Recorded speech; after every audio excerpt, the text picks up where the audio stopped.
este é o Conexão Materna, seja muito bem-vindo, seja muito bem-vinda. Eu sou Daniela Florenzano, estou aqui com a Ana Neri. Olá. A gente vai falar sobre os assuntos relativos à maternidade e hoje nós estamos recebendo novamente a Giovana Balog, já conversou com a gente no programa passado sobre a amamentação. Hoje a gente vai falar sobre outro assunto, mas antes quero te lembrar para que você curta, compartilhe, tem um sininho que você pode ativar e toda vez que a gente faz um vídeo novo você recebe aí.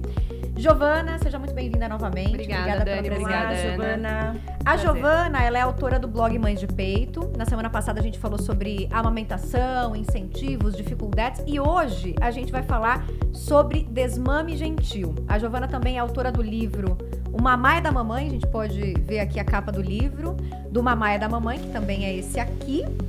E, Giovana, bom, queria que você primeiro comentasse aqui com a gente como é que surgiu. A gente falou sobre a importância da amamentação, do fortalecimento do vínculo entre mãe e bebê, enfim, além dos inúmeros, claro, benefícios para a saúde do bebê. Mas quando começa a chegar a hora de parar, as mães, elas se veem muitas vezes perdidas. Como é que eu faço? Especialmente mães que levam a amamentação de forma prolongada. Porque aí a criança já tem 2 anos e meio, e ela já fala, ela já tem vontades, ela já expressa suas vontades. Como é que eu faço pra parar, pra encerrar esse ciclo de uma forma que não gere trauma nem pra mim, nem pro bebê? Foi daí que surgiu a ideia do seu livro? Sim, é claro, essas coisas de mãe sempre surgem de experiências próprias, né? O meu surgiu porque quando eu tive meu segundo filho, que eu amamentei bastante tempo, eu via que eu não tava aguentando mais, acordava de 1 em 1 hora, de madrugada, já tava com 1 ano e meio, eu trabalhando fora. Aí eu falei, não dá mais, meu peito voltou a sangrar como ele era recém-nascido. Eu falei, não dá. Aí o que eu fiz? Meti numa mamadeira no menino com chocolate para o menino desmamar. Aí eu falei, nossa, que coisa horrorosa, né? Eu tava amamentando tão bacana, tive uma história de amamentação tão linda e terminou dessa forma, tão abrupta. Ele adorou leite com Nescau? Demorou pra gostar, eu tive que forçar, foi horrível. Olha! E ele não aceitava mamadeira, não usou chupeta, então assim... Aí eu fui de uma forma abrupta porque eu tava no meu limite, sabe assim, você já não aguenta mais nem olhar pra criança.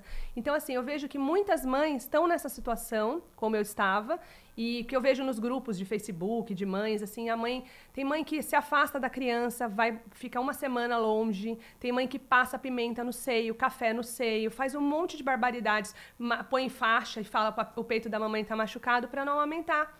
E assim, a gente tem outras formas de fazer isso, né? Eu acho assim, e o livro, e essa questão do desmame gentil, gente, não é para incentivar o desmame antes, né? Como a gente falou no outro programa, a gente amamenta pouco no Brasil. Isso são para as mães que estão lá com bebê de 2 anos, 1 ano e meio, que já estão querendo dar uma regulada na mamada, porque às vezes a mãe tá amamentando em livre demanda, e ela tá exausta, amamentando 4, 5 vezes na madrugada um bebê, uma criança, né, de 2 anos. Então, a gente tem que olhar para esse binômio mãe e bebê. Sim. E se alguém não tá feliz com isso, a gente tem que fazer alguns ajustes e não significa que você fazendo o desmame gentil, você vai parar totalmente, né? Isso que eu acho muito importante de sempre dizer. Você pode regular as mamadas e a amamentação seguir por mais tempo, mas de forma prazerosa, né? E conta pra gente como é que começa, como conduz, né, esse desmame gentil. Eu até confesso agora, minha ignorância, eu não imaginei que tivesse esse tipo de processo, de colocar pimenta. O meu desmame foi rápido, com 6, 7 meses, aliás, com 1 ano. Mas já com 1 ano, eu acho que amamentava meus filhos somente para dormir, ou para acordar, porque eu trabalhava já, e já tinha a mamadeira com leite que eu deixava. Então, eu nem me lembro, esse meu processo foi tão natural que eu nem me lembro de ter feito um desmame, né?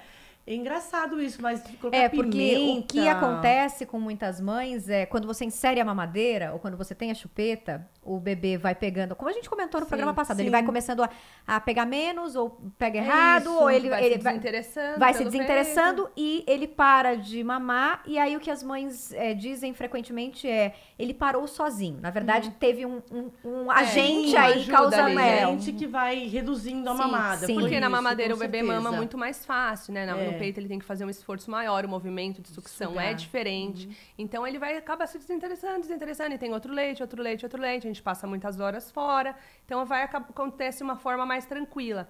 Isso é pra mãe que, por exemplo, amamenta em livre demanda, muitas mães às vezes trabalham de casa, ou trabalham poucas horas fora e tá o tempo todo, o final de semana tá lá, o bebê plugado, igual um piercing de mamilo o tempo todo. Piercing de mamilo.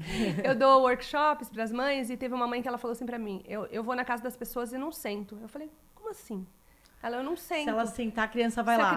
A criança arranca a Nossa. roupa, sabe? Essas coisas. Então, assim, a mãe não consegue vestir um vestido, por exemplo, que ela fala, eu não vou amamentar na rua porque meu filho já tá grande, vamos passear num shopping ou num parque. A criança quer tirar a roupa da mãe, entendeu? Ver a mãe como um peito. E essas mães, muitas vezes, não têm outra forma de se relacionar com a criança, não recebe um beijo. Ela falou pra mim, uma que depois que passou pelo workshop, fez as técnicas, ela falou assim, agora meu filho me abraça, meu filho me beija.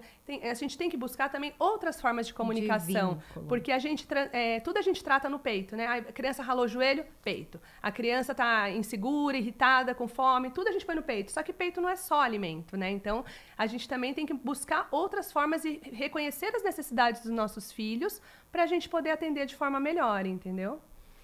Vamos, então, saber qual que é a hora de parar, né? E se existe. Você falou entre 1 ano e meio, 2 anos, né? Eu não sei você se pode começar a ler o isso. livro se você já está incomodada de como a amamentação tá indo, né? Mas, assim, eu sempre falo sempre pra mãe assim, quem tem que saber a hora é só você. Você só a mãe. sente isso, ou então você percebe ali no relacionamento com a criança. Eu, por exemplo, amamentei até 1 ano e meio, e o meu plano era chegar pelo menos até os 2, mas eu não aguentei. Eu comecei a ter sintomas de... Tem uma expressão pra isso, né? Quando você... de uma angústia, tipo uma talvez. Angústia, exatamente. Eu comecei a sentir essa angústia. Quando ele vinha mamar, eu já não... Eu tava me sentindo mal. Sim. Não tava mais aguentando. E foi frustrante pra mim, porque eu queria ter seguido até os 2 anos, mas eu também achei que eu tinha que me respeitar naquele momento. É por isso que a gente sempre fala, o mamar é da mamãe. É então, isso que eu assim, ia falar, porque a gente... situação de vocês é bem parecida. Sim. Eu acho que normalmente parte da mãe, esse Sim. momento dela não conseguir mais. E eu acho que é natural dela. É que as tem... pessoas se culpam muito, né? Porque assim, a gente fala, eu queria também ter amamentado até os 2 anos, e eu também fui até 1 ano e 8, mas aí eu fiquei naquela, né, pra mim já não dava mais. Então, assim, tem aquela frase, mais vale uma mamadeira bem dada do que um peito com ódio. Porque tem mãe que tá dando ali com raiva da criança, sabe? E aí assim, então, você tá passando não uma é energia legal, ali também não é legal. que, né? Então, assim, tem que refletir. Eu falo assim pras mães, reflita, como que você quer a sua amamentação daqui a 3 meses, daqui a 6 meses? Você se vê amamentando? Não me vejo amamentando? Ou não, eu quero continuar, mas quero que melhore à noite, melhore de dia, regule um pouco, pra eu poder lavar uma louça, sabe? Tem mãe que não consegue fazer um almoço, tirar o pijama com uma criança grande. Então, assim, buscar outras formas de se relacionar com seu filho, brincar, inserir ele nas atividades rotineiras da sua casa. Tipo, agora vamos fazer o papá com a mamãe. E interagir com essa criança de outra forma, né? Dá pra gente fazer e ser também de uma forma amorosa, né? Não precisa dar peito toda vez. Você pode continuar dando, mas de uma forma mais espaçada, né? Bom, no livro, o que você... É uma história lúdica, né? Que é, inclusive, pra ser contada pra criança, junto Sim. com a criança. Tem técnicas pra você desmamar? Quais são elas? No livro ele traz as técnicas de forma lúdica pra criança, né? Que é a Teca, a menininha do livro. Que ela fala assim, a mãe vai mostrando, né, que o peito é tudo pra ela, né, no começo do livro, o peito é tudo, onde ela rala o joelho, onde ela quer brincar, ela sempre quer o mamar.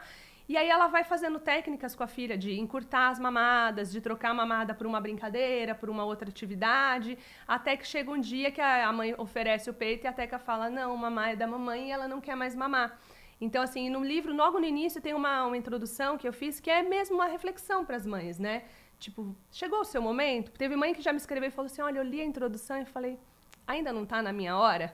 E aí isso é muito bacana, porque você que vai dizer se tá na hora ou não. E tem mãe também que vai esperar pelo desmame gentil e tudo bem. Desmame gentil não, desculpa. O desmame natural, né? Que é quando a criança simplesmente chega um dia e ela quer diz mais. Isso pode acontecer Existe com... uma idade? Assim, Pode Não, acontecer você com com 3, com 4, com 5 entendeu? anos. Então assim, você tem que estar disponível para isso. Se tá legal para você, ótimo, né? Vamos fazer o desmame natural. Mas assim, uma criança que não usa bicos artificiais, que mama em livre demanda, ela vai demorar bastante para desmamar. Então, muitas vezes, você regular essas mamadas pode prolongar a sua amamentação de uma forma prazerosa, né? Isso que eu acho importante a gente dizer. Você não precisa desmamar, mas você pode tornar ela prazerosa. É importante lembrar que com as crianças, tudo é um processo, Sim. né? Você fala uma vez, 2, 3, e você fica, às vezes, meses falando. Quando eu comecei a perceber que eu comecei a sentir algum incômodo ali em amamentar, eu já comecei a conversar muito com o Gael sobre isso. Então, porque eu sabia que ia ser um processo, ele não vai entender do dia pra noite. Vai ser um processo que ele vai demorar um tempo para entender. é bacana que as mães comecem, mesmo que elas não estejam pensando em fazer aquilo exatamente naquele momento, mas que elas comecem bem antes a conversar com seus filhos. Sim, e a gente tem essa coisa de achar que a criança não entende, né? De 1 aninho. Sim. Por mais que a criança não fale, gente, ela entende tudo e mais um pouco, né? Eles sabem falar, eles sabem, mesmo que eles não se expressem pela fala, eles sabem demonstrar o que eles querem, o que eles não querem. Então, assim, é importante a gente sempre falar com nossos filhos, né? E aí eu falo que o desmame é como desfraude, né? É um processo. Então, muitas vezes você dá um passo pra frente, tá tudo bonitinho, aí a criança fica doente, pega uma virose, vocês vão viajar, dá 2 passos para trás que mudou a rotina, e com o desfraude é a mesma coisa. Então, assim, é tudo um processo, tem que ter paciência, tem que ter muita conversa, muita calma e ativar o mantra da maternidade do vai passar, né? Vai passar. Olha, esse mantra é excelente, eu vou lembrar da minha irmã. E aí eu queria, claro, que você passasse aqui para as nossas internautas, como é que elas obtêm, né? Como é que conseguem comprar o seu livro, acessar o blog Mães de Peito e para... elas que estão agora com dificuldade para o desmame ou mesmo querer informações para amamentar, esses grupos que você falou no programa anterior também, hoje, para você passar as informações. Então, meu site é o Mães de Peito, é www.mãesdepeito.com.br, lá dá para comprar o livro, agora ele está fora do ar, que a gente vai rodar a 2ª edição, mas em breve ele estará à venda novamente. E eu também ofereço consultoria online, muitas vezes a mãe mora em outro estado, até eu já atendi mães de outros países que querem um auxílio, então a gente faz um bate-papo online que também ajuda bastante, porque assim, não é um bicho de 7 cabeças, né? E as mães acham que é muito difícil. É um processo, mas dá para você começar de uma forma bem tranquila, conversando com a criança, propondo outras coisas, né? E outras formas de se relacionar. E tem vários grupos da internet, eu recomendo muito o Matriz, tem também o GVA, que eu acho que você também faz parte. Fiz parte dos dois. Grupo virtual de amamentação no Facebook. Então, as mães devem buscar esses grupos, né? E tem, infelizmente, na internet tem muita informação ruim, né? De mães que acabam dando mingauzinho com 3 meses e orientando as outras mães a fazer isso. Então, assim, busque informação de qualidade, né? Fuja das fake news. Fuja das fake news no mundo materno, que são gigantes. E tem muitas, né, blogueiras de maternidade que contam suas experiências e muitas vezes não tem embasamento ali. E aquelas mães acabam seguindo as famosas, as BBBs da vida. Então, assim, olhem, chequem outras fontes, busquem informação, tirem dúvidas, né? Procurem um bom profissional, porque na internet tem de tudo, né, gente? Então, assim, no Mães de Peito tem muita matéria confiável, que eu nunca, não é achismo, né? Eu vou muito em busca dos bons profissionais para entrevistar e trazer informação de qualidade para as mães. Então, lá tem bastante material, também tem canal no YouTube, que tem muitos vídeos para orientar pega, orientar sobre desmame, enfim, todo esse universo materno tem bastante material. Muito bem, conversamos com a Giovana Balog, autora do blog Mães de Peito, também autora do livro O Mamá é da Mamãe. Obrigada, Giovana, por estar aqui conosco. Obrigada, meninas, e parabéns por esse programa maravilhoso. Obrigada, viu? Uma ótima semana para os nossos ouvintes. Vou lembrar novamente, para que curta, compartilhe, ative o sininho e na próxima semana tem mais um Conexão Materna. Tchau. Até lá, tchau, tchau. Obrigada.